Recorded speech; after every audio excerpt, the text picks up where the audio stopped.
चलिए बात करते हैं यूनिवर्सिटी विथ। अब ये जो नाम है वो दिया गया है बाय जॉर्ज सेन्सबरी। अब जॉर्ज सेन्सबरी ने एक ग्रुप बनाया जो कि है एलिजाबेथन प्लेराइट्स और पैम्फलेटियर्स का, उसे नाम दिया गया यूनिवर्सिटी विथ। अब ये यूनिवर्सिटी विथ में 7 इम्पॉर्टेंट मेंबर्स है। 3 मेंबर्स है जो एजुकेट हुए हैं कैम्ब्रिज से, 3 हैं वो ऑक्सफोर्ड से हुए हैं, और जो एक है थॉमस किड वो भी यूनिवर्सिटी विट्स का पार्ट है, बट ना तो ये ऑक्सफोर्ड से पास आउट हुए हैं ना तो इन्होंने पढ़ाई की है कैम्ब्रिज से, बट ये स्टिल यूनिवर्सिटी विट्स का पार्ट है। अच्छा, एक बात आप प्लीज़ नोट कर लेना कि जितने भी नाम मैंने यहाँ पे लिए सातों ही नाम 16th सेंचुरी के राइटर्स के लिए यूज़ किया गया है। पर ये जब जी रहे थे अपने लाइफ टाइम में लोग इनको यूनिवर्सिटी विट्स करके एड्रेस नहीं करते थे, बल्कि 19th सेंचुरी के जो ये क्रिटिक और जर्नलिस्ट है जॉर्ज सेन्सबरी, इन्होंने ये टर्म दिया है ये यूनिवर्सिटी विथ इन सातों मेंबर्स को। अब ये जो जॉर्ज एडवर्ड बेटमैन सेन्सबरी है, इन्होंने अपनी पढ़ाई कंप्लीट की थी मैरटॉन कॉलेज ऑक्सफोर्ड में, और उनके इसके बाद इन्होंने कई सारे आर्टिकल्स पब्लिश करवाए हैं लीडिंग जर्नल्स में, जैसे कि फोर्टनाइटली रिव्यू और पॉल मॉल गैजेट। अब इन्होंने कई सारी बुक्स लिखी है, जैसे कि a history of 19th century literature, बाद में a history of criticism and literary taste in Europe. फिर उन्होंने बुक लिखी है ऑन वॉल्टर स्कॉट और मैथ्यू आर्नल्ड। अब जो इम्पॉर्टेंट वर्क है history of the Elizabethan literature, ये वर्क के अंदर, ये बुक के अंदर इन्होंने टर्म कॉइन किया यूनिवर्सिटी विट्स। सो इससे आता है ये टर्म यूनिवर्सिटी विट्स।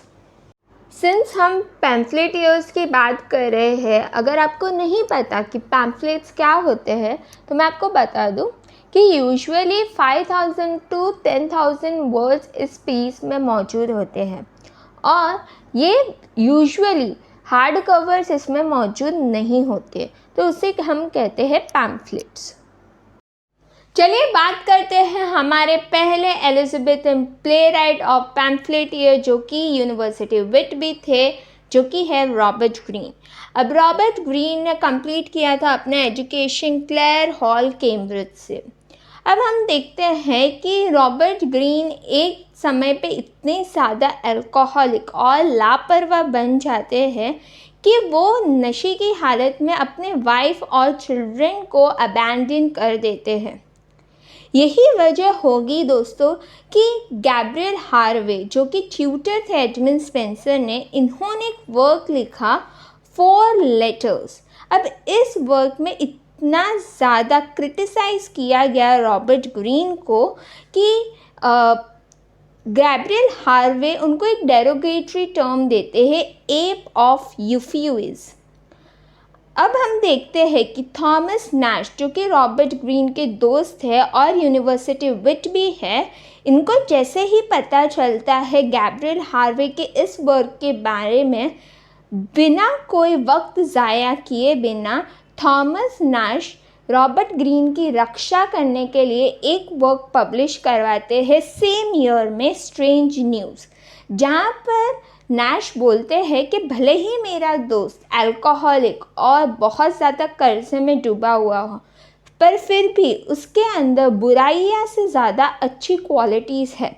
वो एक लाइन बोलते हैं, ही इनहेरिटेड मोर वर्च्यूज़ देन वाइसेस।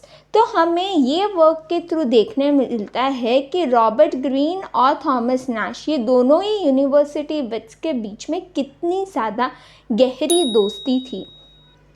अब रॉबर्ट ग्रीन ने एक वर्क लिखा था, groatsworth of wit bought with a million of repentance. अब इस वर्क के अंदर उन्होंने शेक्सपियर पर एक स्टेटमेंट लिखा था जो कि था, an upstart crow beautified with our feathers. अब इस स्टेटमेंट का मतलब ये था कि रॉबर्ट ग्रीन का मानना था कि शेक्सपियर को जो सफलता मिली है वो उसके लायक नहीं है, उनके पास तो कोई फॉर्मल ट्रेनिंग भी नहीं है। अच्छा, रॉबर्ट ग्रीन ने एक वर्क लिखा था पेन दोस्तों और द ट्रायम्फ ऑफ टाइम। ये एक प्रोज रोमांस था जो रॉबर्ट ग्रीन ने पब्लिश करवाया था इन ईयर 1588। अब ये वर्क था मेन सोर्स विलियम शेक्सपियर के प्ले विंटर्स टेल के लिए। तो ये इम्पॉर्टेंट बात आप याद रखना। अच्छा, ग्रीन्स विजन एक वर्क है रॉबर्ट ग्रीन के द्वारा लिखा गया।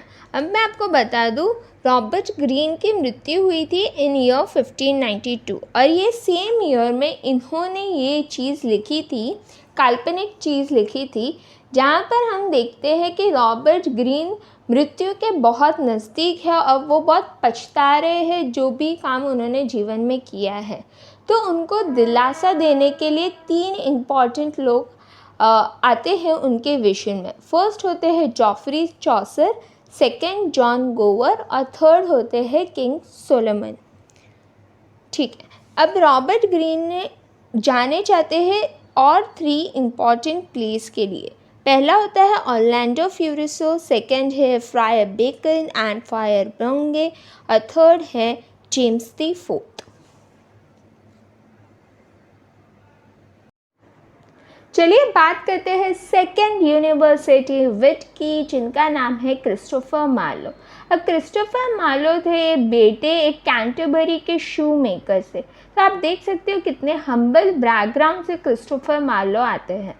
अभी इन्होंने कंप्लीट किया अपना MA इन कॉर्पस क्रिस्टी कॉलेज कैम्ब्रिज से। अब मैं आपको बता दूं, बहुत सारे स्कॉलर्स का ये मानना है कि नीदरलैंड से क्रिस्टोफर मार्लो को निष्कासित किया गया, मतलब बैनिश किया गया, क्योंकि क्रिस्टोफर मार्लो ने गलत तरीके से गोल्ड कॉइन्स को कॉपी किया और उसे इशू करवाया। तो ये एक काम इन्होंने किया था, इसलिए इनको नीदरलैंड से बैनिश किया गया। अब मैं आपको बता दूं, एक कैनेडियन स्कॉलर और लिटरेरी डिटेक्टिव जिनका नाम है लेस्ली हॉडसन। अब इन्होंने बहुत ज़्यादा रिसर्च की थी क्रिस्टोफर मार्लो के डेथ के रिलेशन में। तो इन्होंने ये फाइंड आउट किया कि इंसान थे जिनका नाम था इंग्रिम फ्रेजर। अब इनका और क्रिस्टोफर मार्लो का झगड़ा हो जाता है एक बिल को लेकर डेक्टफोर्ड टेवन में। तो इनका मानना है, लेस्ली हॉडसन का मानना है कि क्रिस्टोफर मार्लो के डेथ के पीछे का रीज़न है इंग्रिम फ्रेजर।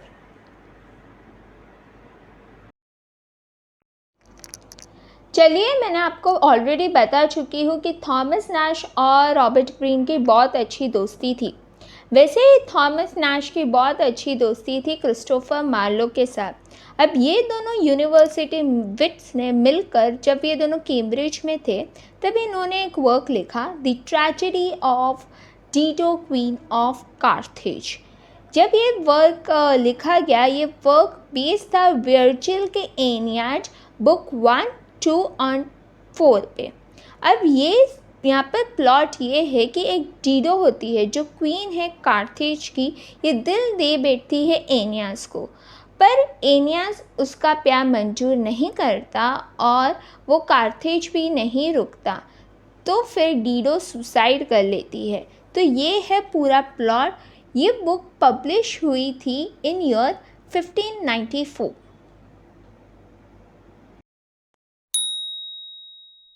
हम सब जानते हैं क्रिस्टोफर मार्लो एलिजाबेथन के फेमस प्ले राइट है। उन्होंने कई सारे प्लेस लिखे हैं, जैसे कि टेम्बुलिन पार्ट 1 एंड 2, द ज्यू of Malta, Edward II, doctor Faustus. अब ये चारों प्ले में कॉमन बात ये है कि ये चारों ही लिखी गई है इन ब्लैंक वर्स। अब ये सारे प्लेस को हम डिटेल में डिस्कस करेंगे किसी और दिन, पर आज मैं आपको बता दूं और एक प्ले जो इन्होंने लिखा है, मैसेकर एट पेरिस। ये प्ले भी बहुत ज़्यादा इम्पॉर्टेंट है। चलिए बात करते हैं यारों के यार थॉमस नैश। अब थॉमस नैश ने प्रीफेस लिखा था रॉबर्ट ग्रीन के एक वर्क मैनाफॉन के लिए। अब इनकी बहुत ज़्यादा गहरी दोस्ती थी क्रिस्टोफर मार्लो और बेन जॉनसन के साथ। खैर किसी और दिन बात करेंगे बेन जॉनसन और थॉमस नैश की दोस्ती के बारे में, पर यहाँ पर मैं आपको बताना चाहती हूँ थॉमस नैश ने पब्लिश किया था 1600 में एक वर्क जिसका नाम था summers last will and testament. अब यहाँ पर एक कैरेक्टर है समर जिसको पर्सोनिफाई किया है एक बूढ़ा इंसान जो मरने वाला है और वो सोच रहा है कि जितनी भी धन दौलत उसने कमाए हैं वो किसको दे के जाए। अब ये प्ले ये भी दर्शाता है कि उस टाइम पे प्लेग का आउटब्रेक बहुत ज़्यादा हाई लेवल पे था, तो लोग ज़्यादा कितने डरे हुए थे, कितने एंशियस। चलिए बात करते हैं फोर्थ यूनिवर्सिटी विट जो कि है जॉन लिली, जिन्होंने पढ़ाई की है ऑक्सफोर्ड और कैम्ब्रिज दोनों ही यूनिवर्सिटी से। अब इन्होंने लिखा था प्रोज रोमांस जिसका फर्स्ट पार्ट है यूफियोइज द एनाटॉमी ऑफ विट जो कि पब्लिश हुई थी इन ईयर 1578 और सेकंड है यूफियोइज एंड हिज इंग्लैंड जो कि पब्लिश हुई थी इन ईयर 1580। अब इस प्रोज वर्क के थ्रू हमें एक पर्टिकुलर स्टाइल पता चलती है जो कि है यूफियोइज्म। अब इस स्टाइल में बहुत ज़्यादा अगर राइटर एंटीथीसिस यूज़ करे, एंटीथीसिस का मतलब होता है कॉन्ट्रास्ट यूज़ करे, उसे हम कहते हैं यूफियोइज्म। चलिए बात करते हैं जॉन लिली के द्वारा लिखी गई कॉमेडीज़। पहली प्रोज कॉमेडी की बात करेंगे जो कि है अलेक्जेंडर कैम्पैस्पी। अब ये पब्लिश हुई थी इन द ईयर 1584। पूरा टाइटल है अलेक्जेंडर कैम्पैस्पी एंड डियोजेनस। अब यहाँ पर हम देखते हैं कि अलेक्जेंडर द ग्रेट होते हैं, वो दिल दे बैठते हैं एक लड़की जिसका नाम है कैम्पैस्पी, पर कैम्पैस्पी प्यार करती है एपिलियस से जो कि पेंटर है अलेक्जेंडर द ग्रेट के कोर्ट पे। तो एपिलियस और कैम्पैस्पी एक दूसरे से प्यार कर रहे होते हैं, ये बात अलेक्जेंडर ग्रेट को पता चल जाती है और अलेक्जेंडर ग्रेट को लगता है कि वो इन दोनों के प्यार करने वालों के रास्ते से हट जाए। तो ऐसे एपिलियस और कैम्पैस्पी की लव स्टोरी के बारे में यहाँ पर दर्शाया गया है। नेक्स्ट कॉमेडी वर्क की बात करेंगे जो कि है सैफो एंड फेओ। अब ये एलोगोरिकल वर्क है जहाँ बहुत ज़्यादा एडमायर किया गया है, कॉम्प्लीमेंट दिया गया है क्वीन एलिजाबेथ को। थर्ड वर्क है एंडीमियन जो कि अगेन रखा गया था क्वीन एलिजाबेथ को माइंड में रख के ये प्ले लिखा गया था। अब ये एलेगरी है जो कि दर्शाती है राइवलरी बिटवीन एलिजाबेथ फर्स्ट जिनको कैरेक्टर दिया गया है सिंथिया और मैरी क्वीन ऑफ स्कॉट जिसको कैरेक्टर दिया गया है टेलिस। फोर्थ कॉमेडी है जो कि है गैलेथिया। अब ये कॉम्प्लिकेटेड लव स्टोरी है। फिफ्थ है मिडास जो कि सटायरिकल कॉमेडी है, जिनको भी धन दौलत से बहुत प्यार है उसके लिए लिखी गई है। सिक्स्थ है मदर बॉम्बी। अब मैं आपको बता दूँ ये जो आंटी है जॉन लिली के समय पर बहुत ज़्यादा मशहूर फॉर्च्यून टेलर थी, तो उसी के बारे में जॉन लिली ने यहाँ पर हमें बताया है। सेवेंथ वर्क है the women in the moon.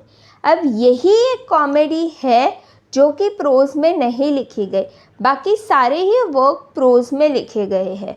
ये एक सटायर है अगेंस्ट वुमेन। चलिए बात करते हैं थर्ड यूनिवर्सिटी विट जो कि है जॉर्ज पील। अब इन्होंने अपनी एजुकेशन कंप्लीट की थी ऑक्सफोर्ड से। इनका फर्स्ट पेस्टोरल प्ले डिस्कस करते हैं जो कि है अरेंजमेंट ऑफ पेरिस। अब ये लिखा गया था इन वर्ड्स। अब मैं आपको बता दूँ ये प्ले परफॉर्म किया गया था और लिखा भी गया था क्वीन एलिजाबेथ के लिए। इसमें बहुत ज़्यादा कॉम्प्लीमेंट दिया गया है क्वीन एलिजाबेथ को। अब इसका प्लॉट काफ़ी इंटरेस्टिंग है। अब यहाँ पर होते हैं 3 गॉडेसेस जोनो, पैलेस और वीनस। ये तीनों ही ब्यूटी कॉन्टेस्ट में पार्ट ले रही होती है। तो जो भी विनर होगा उनको जो पैरिस है वो गोल्डन एप्पल गिफ्ट करेगा। तो पैरिस जज करता है और पेरिस डिसाइड करता है कि वीनस सबसे योग्य है गोल्डन एप्पल के लिए। अब बाकी दो कंटेंडर्स है पैलेस और जूनो, उनको लगता है कि उनके साथ हुई है पार्शियलिटी, तो ये सब मिलके चाहते हैं गॉडेस डिएना के पास। तो डिएना डिसाइड करती है कि सबसे ज़्यादा जो योग्य है वो है अप्सरा एलिज़ा, या तो निम्फ एलिज़ा कह लो, जो कि रिप्रेजेंट करती है क्वीन एलिज़ाबेथ को। चलिए नेक्स्ट प्ले जो कि लिखी गई है बाय जॉर्ज पील, जो कि है एडवर्ड फर्स्ट। फिर एक प्ले है जो कि लिखी गई है in bombastic language, the battle of Alcazar. ये प्ले लिखी गई है इन वर्स। नेक्स्ट है ओल्ड वाइव्स टेल, जो कि प्रोज वर्क है। अब यहाँ पर प्लॉट इन्वॉल्व है जहाँ पर दो भाई है अपनी बहन को ढूंढ रहे हैं, बहन का नाम है देलिया। नेक्स्ट वर्क है डेविड एंड फेयर बाथशेबा। अब ये प्ले है जो कि लिखा गया है ब्लैंक वर्स में। ये किंग डेविड पे रिवॉल्व करता है पूरा प्लॉट। चलिए बात करते हैं सेकेंड लास्ट यूनिवर्सिटी विट, जो कि है थॉमस लॉज। अब थॉमस लॉज ने कंप्लीट किया था अपना एजुकेशन फ्रॉम ऑक्सफोर्ड। अब ये दो प्लेस के लिए जाने जाते हैं। पहला है the wounds of civil war और दूसरा है जो कि उन्होंने कोलैबोरेट किया था with Robert Greene, a looking glass for London and England. चलिए बात करते हैं नेक्स्ट पेस्टोरल रोमांस, जो कि है रोज़ेलिंडा। अब इसकी जो स्टोरी है एक फेमस ईस्ट मिडलैंड स्टोरी से बोरो की गई है, जिसका नाम है द टेल ऑफ गैमलिन। अब मैं आपको बता दूं, शेक्सपियर ने एक वर्क लिखा है एज यू लाइक इट, और थॉमस लॉज की ये रोज़ेलिंडा, ये दोनों ही वर्क को मैंने बहुत ज़्यादा डिटेल में पढ़ा है। इतना डिटेल में मैंने इसको पढ़ा है कि दोनों ही प्लॉट मुझे काफ़ी हद तक सिमिलर लगे। इनफैक्ट मैं बोलूँगी कि शेक्सपियर ने सिर्फ नाम ही बदले हैं, जैसे कि लॉज ने कैरेक्टर यूज़ किया है रोसेडर, तो शेक्सपियर ने यूज़ किया है ऑर्लैंडो। लॉज ने यूज़ किया है कैरेक्टर सैलेडाइन, शेक्सपियर ने सेम क्वालिटीज़ दी है कैरेक्टर ओलिवर को। फिर लॉज ने यूज़ किया है कैरेक्टर एलिंडा, और शेक्सपियर ने सिमिलर कैरेक्टरिस्टिक्स दिए हैं कैरेक्टर सीलिया को। और रोज़ेलैंड जो कि मेन कैरेक्टर है, दोनों में ही सिमिलर है। तो जो शेक्सपियर के एज यू लाइक इट है, उसका मेन सोर्स है थॉमस लॉज का ये वर्क रोज़ेलिंडा। एक तरफ हम देखते हैं यूनिवर्सिटी विट, जैसे कि जॉन लिली, जॉर्ज पील और रॉबर्ट ग्रीन अपना टाइम लगा रहे हैं रोमांटिक कॉमेडी पर। वहीं हम दूसरी ओर देखते हैं कि एक जीनियस है जो अपना टाइम लगा रहा है सिनिकल ट्रेजेडी को डेवलप करने में, और वो जीनियस का नाम है थॉमस किड। अब मैं आपको बता दूं, थॉमस किड ने ना तो पढ़ाई की है ऑक्सफोर्ड से, ना ही पढ़ाई की है कैम्ब्रिज से, बट किड के जो हेडमास्टर थे रिचर्ड मुलकेस्टर, अब ये हेडमास्टर सिर्फ किड के ही नहीं बल्कि थॉमस लॉज को भी ये रिचर्ड मुलकेस्टर ने पढ़ाया है। इन्होंने पढ़ाई की थी अपनी कैम्ब्रिज और ऑक्सफोर्ड दोनों से। हालांकि थॉमस किड ने अपनी पढ़ाई कंप्लीट की थी फ्रॉम लंदन। चलिए बात करते हैं स्पेनिश ट्रेजेडी की। अब स्पेनिश ट्रेजेडी को अल्टरनेटिव नेम भी है हरिनमो इज़ मैड अगेन। अब ये पब्लिश हुई थी यूनानिमसली इन ईयर 1598 में। ये जो ट्रेजेडी है लिखी गई थी इन ब्लैंक वर्स। अब मैं आपको बता दूँ, ये जो प्ले है ये शेक्सपियर के हैमलेट के लिए मेन सोर्स है। हमें बता दूँ, ये प्ले इतना ज़्यादा पॉपुलर हो गया था कि इसके बाद एक ट्रेंड चालू हुआ रिवेंज ट्रेजेडी का, जो एक ड्रामेटिक जॉनरा है। आप कह सकते हो कि स्पेनिश ट्रेजेडी एक प्रोटोटाइप थी ये द ट्रेजेडी ऑफ ब्लड के लिए, जो अगर आप देखोगे पॉपुलर वर्क जैसे कि Jew of Malta, Shakespeare, Titus Andronicus, revengers tragedy, ये सारे ही प्ले अंदर आते हैं टाइटल रिवेंज ट्रेजेडी के अंदर। चलिए समझते हैं स्पेनिश ट्रेजेडी के प्लॉट को। पर उस टाइम का एक पॉलिटिकल बैकग्राउंड आपको पता होना चाहिए। उस टाइम पे ये हुआ था कि स्पेन और पोर्चुगल दोनों के बीच में हुआ था एक वॉर। तो स्पेन 1580 में जीत जाता है। तो बहुत स्कॉलर्स का कहना है कि इसी पॉलिटिकल बैकग्राउंड से इन्फ्लुएंस होके थॉमस किड ने लिखी थी स्पेनिश ट्रेजेडी। चलिए बात करते हैं कैरेक्टर्स की। पहला जो कैरेक्टर है वो है डॉन सिप्रियन। अब ये ड्यूक है कैस्टील के। इनके दो बच्चे हैं। पहला है एक बेटा लॉरेंजो और उनकी है एक बेटी बेलेम्पेरिया। फिर है एक मार्शल जो कि नेक्स्ट है मार्शल ऑफ स्पेन जो कि है यूरोनिमो। अब इनकी वाइफ है इज़ाबेला और इन दोनों का है एक बेटा जिसका नाम है होराशियो। फिर है बाल्थेजर जो कि है बेटा विसेरॉय ऑफ पोर्चुगल के।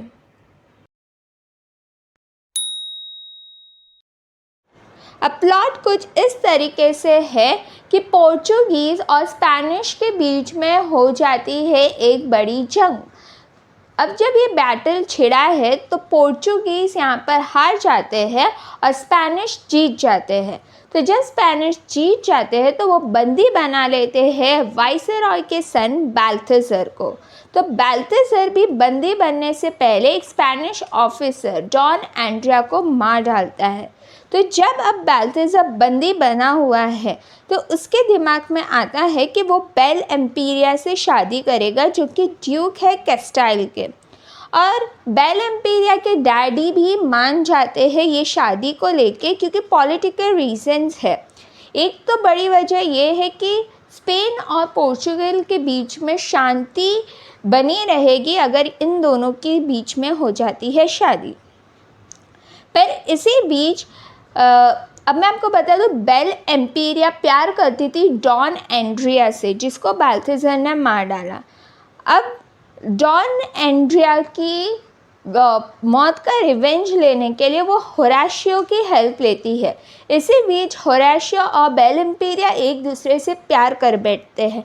ये बात बेल एम्पीरिया के भाई लॉरेंसो को पता चल जाती है और बाल्थेजर को पता चल जाती है।